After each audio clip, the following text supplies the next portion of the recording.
अल्लाह तबारक व तआला कुरान करीम में इरशाद फरमायो या अय्युहल्लज़ीना आमनू ए ईमान वारो अल्लाह तबारक व तआला पंहिंजे मोमिनन खे मुखातिब थी करे इरशाद महशर जे मैदान में तनीदा जमलन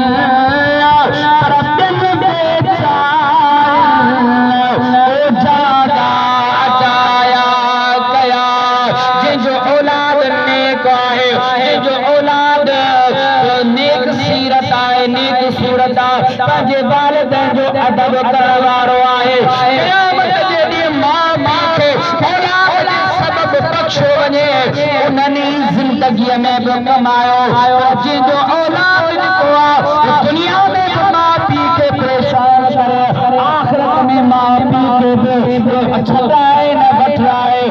उन औलाद जो बाज़ार त को बि फ़ाइदो न थियो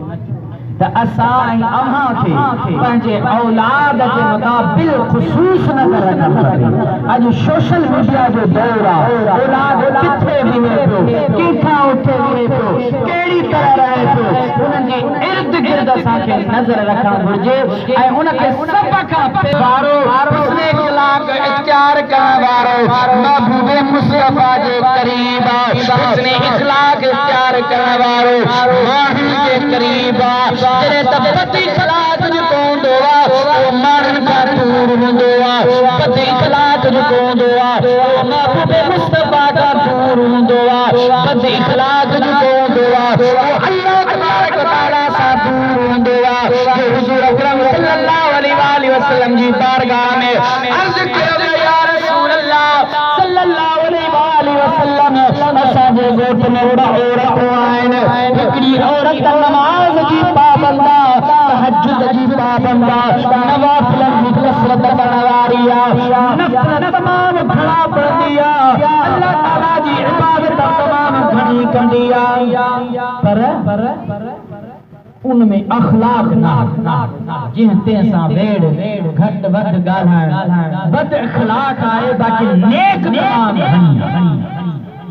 अल्लाह तबारक व तआला जे महबूब अलैहिस्सलाम फरमायो इहा औरत मफ़हूम ॿी औरत जे बारे में फरमायो या रसूल अल्लाह हिकु औरत घणो नेक अमल कोन अथसि सिर्फ़ फ़र्ज़ जी पाबंदी करण वारी आहे महबूब मुस्तफ़ा अलैहिस्सलाम खे ॿुधायो पर हुस्ने अख़लाक़ वारी आहे माण्हुनि खां सुठे रवैयो प्यार करण वारी आहे अल्लाह ताला जे हबीब अलैहिस्सलाम फरमायो इहा औरत जन्नती आहे त अमल सां गॾो गॾु हुस्ने अख़लाक़